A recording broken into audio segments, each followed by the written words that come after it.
ดอกเป่า5 ตัว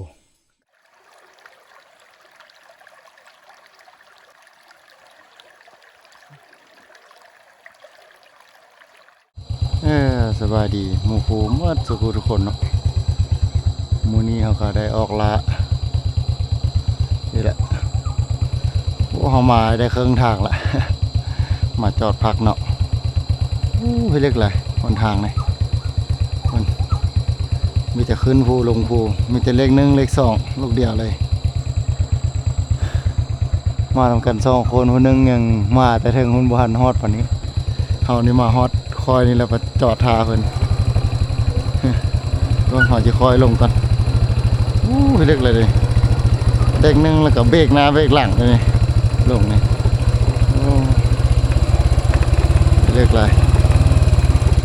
ทางฝนตกแล้วมันกลับยากเลยนี่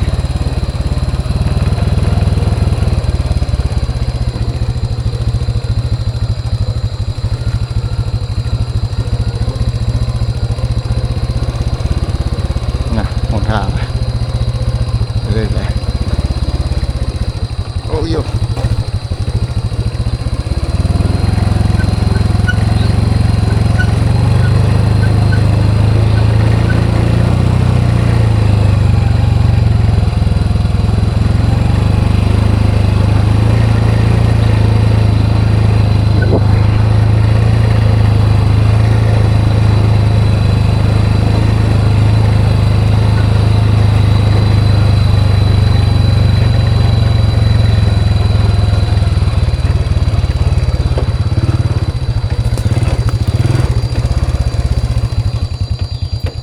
เบื้องนอกบ้านนี่เราก็จีท่ามู่ลงมาก่อนท่ามู่ลงมาฮอดแล้วก็จีออกไปเบื้องฮอดกงมากแล้วก็เฮาก็จีท่าเบื้องเนาะติดตามน้องกันบ่ว่าจะเป็นยังไงว่าสิมาดบ่เฮามื้อนี้มาฮอดพื้นที่แฮมฮอยเนาะนี่ก็มาให้นกกำลังเข้าเลยมาให้น้อยมาให้อันน้อยๆหน่อยๆมีนกตกตัวนึงละดูเสียทีแต่เดียวเด้ออยากสูงไปนึงแต่ก็เบิ่งเนาะมันจะเป็นยังไงสิมานบ่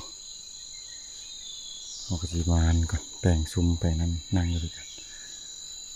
แต่ว่าตอนแรกนี่ยามแดดเด้อยามแดดมันลงมาทางนี้สิเหลื่อมตาขนาดนั้นนี่ๆนกบินเข้าบินออกมาเบิ่งบ้านนี้สีนั่นก่อนสีเห็ดหางเห็ดซุ่มยิงก่อนนี่นกบินเข้าบินออกเอาเบิ่งบ้านนี้ติดตามกันเราจะมาบ่เราจะแปลงซุ่มนั่งก่อนเราจะนั่งอยู่นี่แหละเนี่ยติดแคมทางเลยอันนี้ติดตามกันเบิ่ง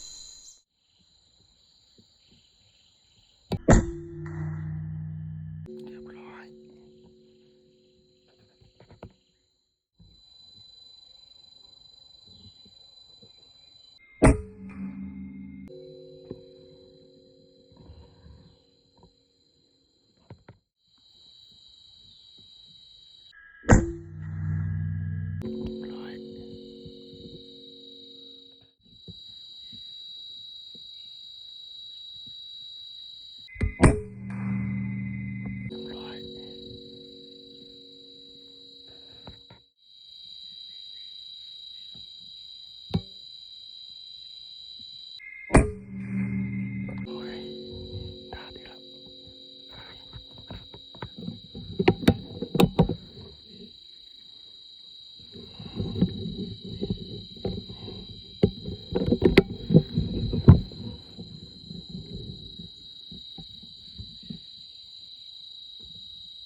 เกือบ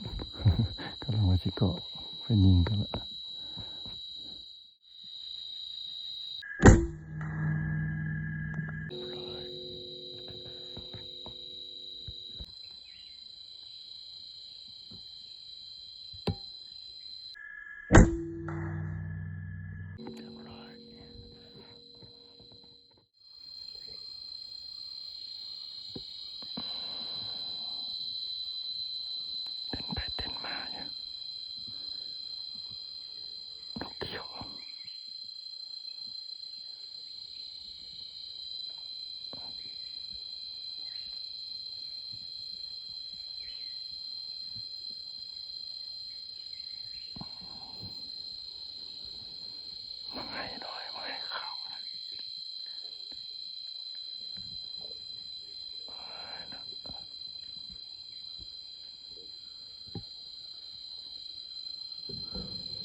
นี่เนาะบัดนี้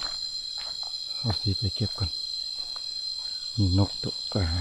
5-6 ตัว6-7 ตัวแล้วตามที่นับเบิ่ง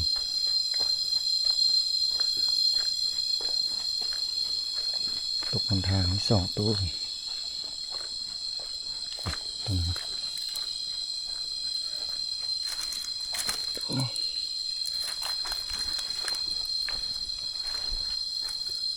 2 ตัวตัวนึงตกลงหัวแจเลยมึงอ่ะมันจะเก็บลงก่อนเพื่อจะได้จะตัวติดตามกันมึงอ่ะมีตกหลายตัวเติบแล้ว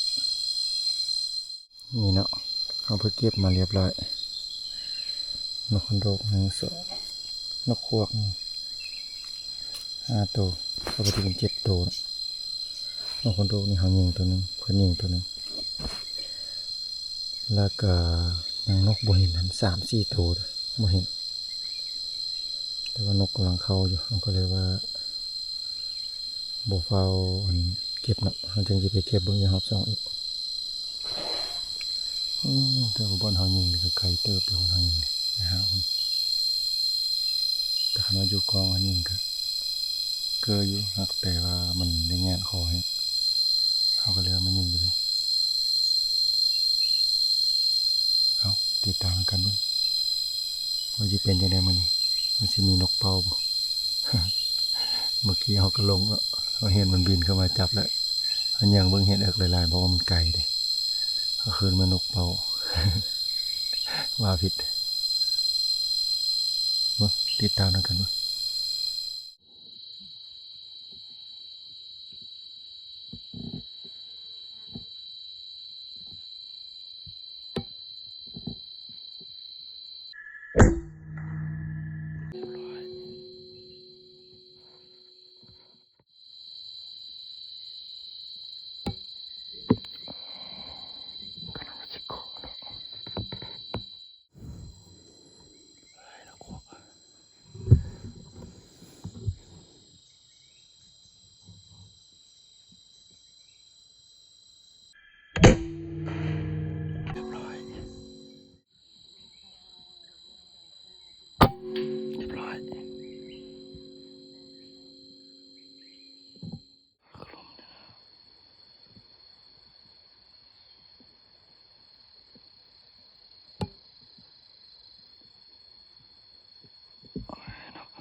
ฟ้าคือลมไปเลยเนาะ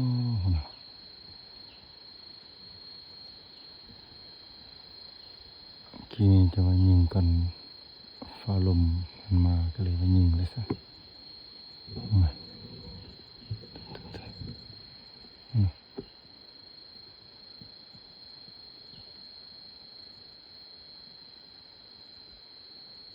ขอแทนเดียวอย่าฝนขั้นฝนมันจบข้าวเลย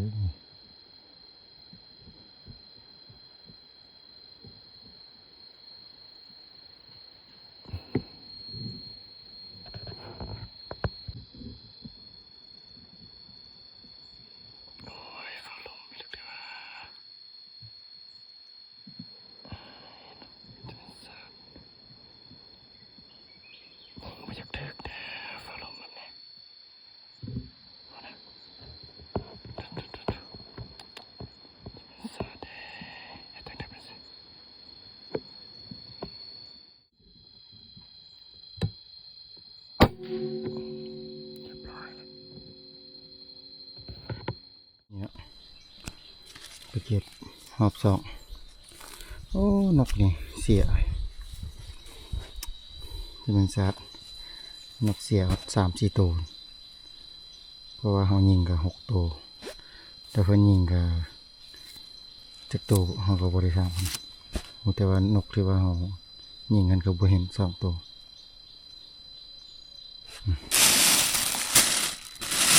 แล้วกระทงครับมันนี่คือพักกินข้าวก่อนตะเวนนี่เริ่มมาขึ้นแล้วเด้ เริ่มตาละมานี่มันจะพักกินข้าวก่อนติดตามกันบ้างว่าจะเป็นยังไง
เรียบร้อย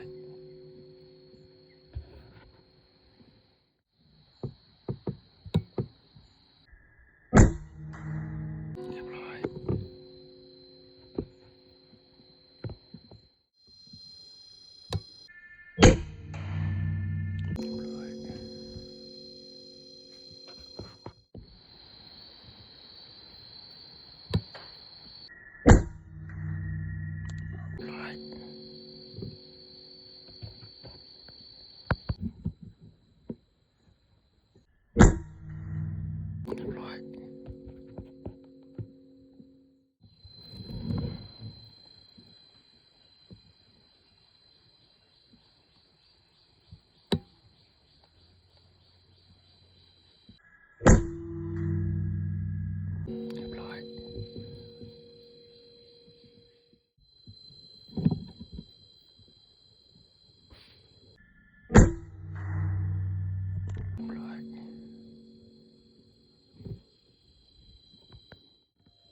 ร้อย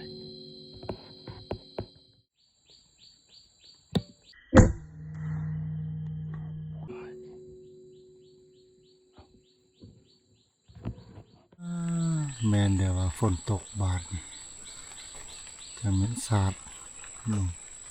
ลงเม็ดลงมาละโอ้ทันได้นกแต่ตัว2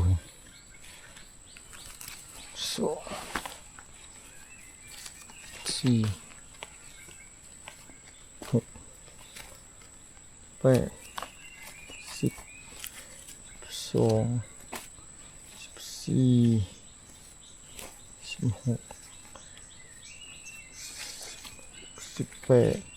21 ตัวโอ้นกเสียหลายตัวเท่านี้นก21 ตัวนี่คนเขาก็มาลงเม็ดโอ้จะเป็นยังไงวะโทษนี่ลองรีฝนในแถวนี้ก่อนโอ้ยจะเป็นซาดนกกำลังคักอยู่ตรงนี้นะมันเดี๋ยวว่าฝนเอามากก่อนละติดตามกันบ้างเนาะว่าจะเป็นยังไงโอ้เรียบร้อยฝนตก โอ้ถักเบอร์ไว้มาให้บนบางคนไม่ทราบนกกำลังเข้าปกละนกกำลังเข้าบ่งั้นจะบ่ไล่แต่ว่ามันก็เข้าอยู่ตลอดนะพอได้ยิงนะโอ้ยเป็นสิแล้วก็เลยซาดแล้วถ้ามันบ่ตกเป็นฮอดคำอย่างไผมันตกฮอดคำนี่ก็ยืนยุ่งอยู่ได้นี่เพราะไงเนาะบ้านเฮาเมืองนะมันสิเมืองยากเพราะว่าหนทางมันก็ปูสันเลยแล้วก็คือเครื่องของเฮามันจะเปียกกันนะโอ้ยไม่ทราบนะทุกคนนะว่าจะออกมาซอกหากินก็เอาแล้วเด้ คนห้ามรถว่าจะเสาเจ็บขามาไอ้คนห้ามหัวรถ เบิ้งติดตามเบิ้งคณะวันฝนเสาก็จริงๆต่อคณะฝนบ่เสาแล้วก็สิได้ออกเมื่อเนาะแล้วก็สิได้ตัดจบมันแล้ว ก็กันว่ายิงบ่ได้ตะเลยแล้วก็สิได้ออกกลับเอารอท้าบางคนนี่แหละคักสุดว่าแต่ฝนเสานกเป่าบินเข้ามาโอ้6-7 ตัวบินเข้ามางานนี่งาถึงสุดนี่นะ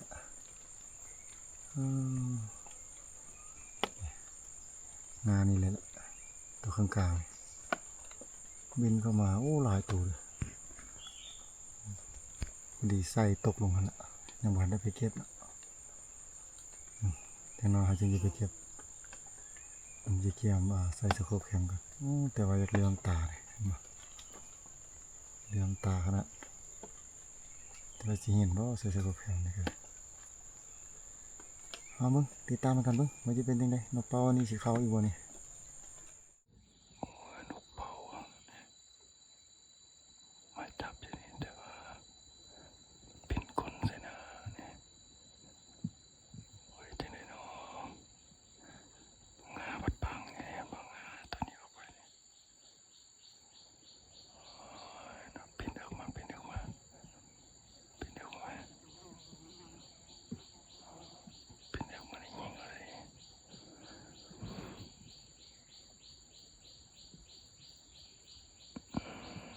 นี่เด้อเนาะ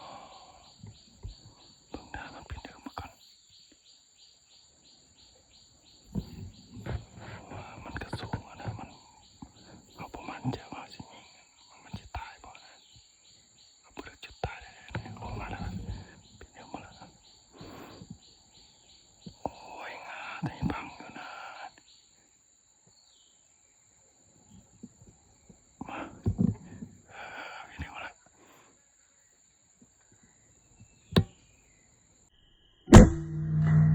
เรียบร้อยเห็นบ่หัวย้อนนั่นเลยตกมาแล้วร้อยนกเป่าดีไปเก็บมาเมื่อกี้นี่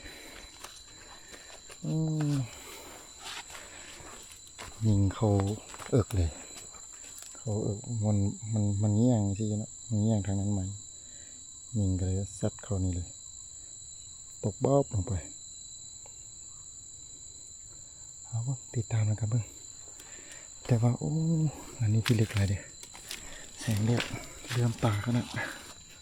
ยิงได้แต่เงี้ยนี่งานนี้งาแจนี่มันบ่ได้เลยคนนะตะวินนะโอ้พี่เล็กอะไรยิงได้แต่ข้านี่มาจำเป็นละเอาติดตามกันเบิ่งว่าจะมาอีกเปล่านกเป่าไงตอนแรงก็น่าจะมาอีกอยู่มึงไงโอ้ยนกเป่าเข้ามามันบ่นิ่งไอ้เนาะบังไว้บังได้บังวะโอ้ยเนาะไปบ่ได้เลยยอมแต่มันบ่ย่างนี่แหละมันย่างบ่เห็นเนี่ยอันนี้เบิ่งก่อนบ่เห็น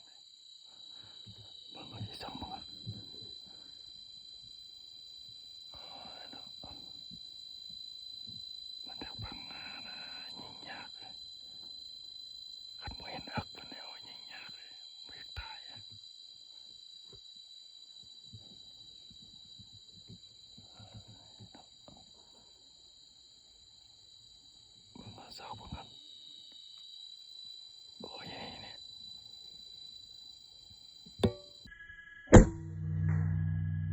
ร้อยตกละส่วนนอก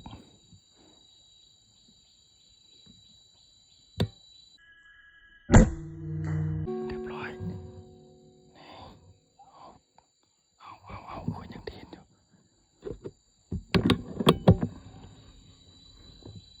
เดี๋ยวมันยิงซ้ำไปกันตกละเรียบร้อยเรียบร้อยอีก2 ตัวนกโซนฮอกตัวหนึ่งนกเป่าตัวหนึ่งเห็นปะเขาเอิกหมดสักตัวเลยขักสูดเป็นสิโอ้นกเป่าเข้ามา3 ตัวเขายิงตัวนี้ตกแล้วละตัวนั้นเขาก็ว่าจะยิงอีกแล้วมันระบินออกก่อนโอ้ยจะเป็นสารมันเทแล้วได้2 ตัวเลยนกเป่าบาทนี้ติดตามมึงว่าจะเป็นยังไงว่าจะมาได้บ่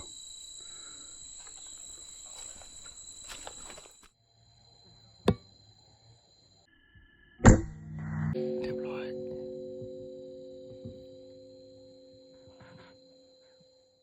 นกเป่าโอ้ยเป็นคนใช่ไหมโอ้ยรอท่าก่อนมันเป็นหน้ามาก่อน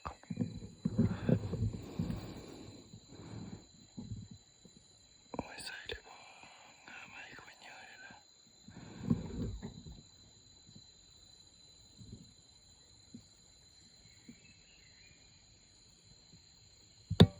ใส่เลยเนาะ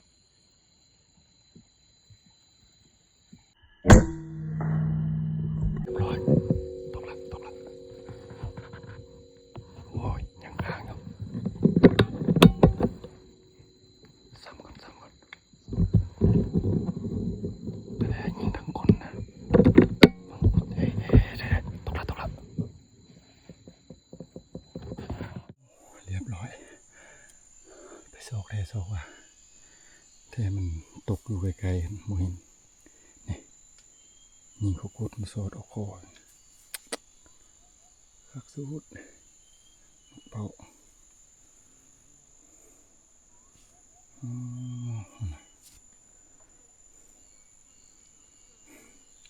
มาเป็นคนหลายเรื่องงับทั้งคนนี่เลยโซดออกคอเบิ่งติดตามแล้วกันเบิ่งว่ามันจะเข้ามาอยู่บ่เพราะว่ามันก็ยังบอนคำแล้วนี่เห็นบ่ฟ้ายังแจ้งติดตามแล้วกันเบิ่งว่ามันจะเข้าอยู่บ่เพราะว่าเมื่อกี้มันบินเข้ามา3 ตัวแล้วมันบินพาย2 ตัว2 ตัวมันบ่จับมันจับแต่ตัวเดียวเนี่ยเอามาเบิ่งบาดนี้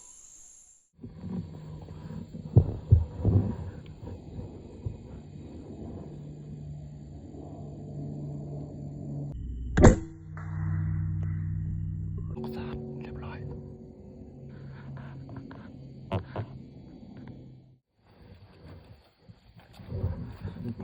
เบาโอ้ยตั้งเดียว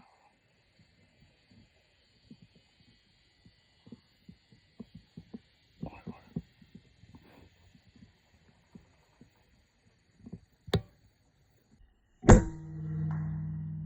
ร้อย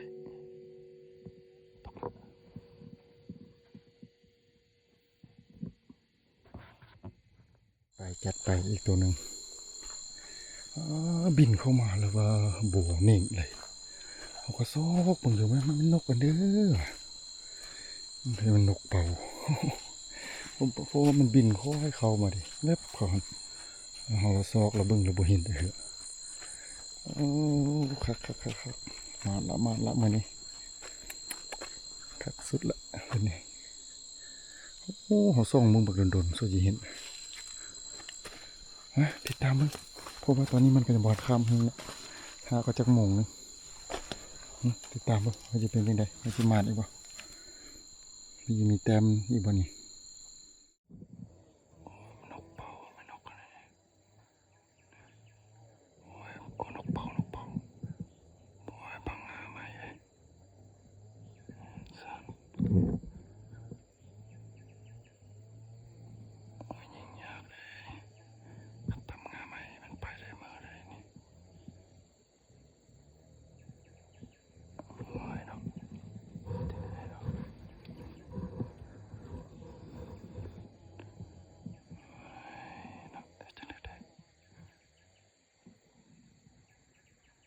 ยิงเลยบ่นี่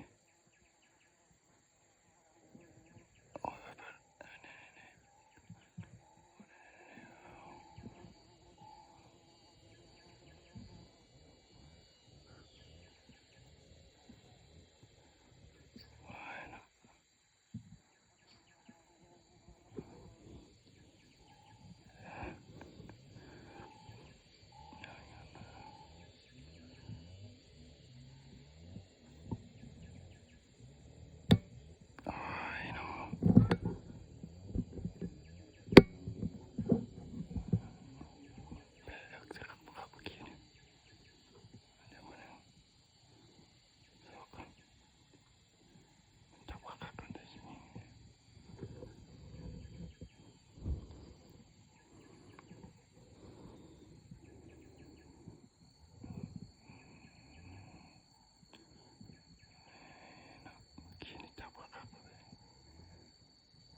สรุปผลงานเขา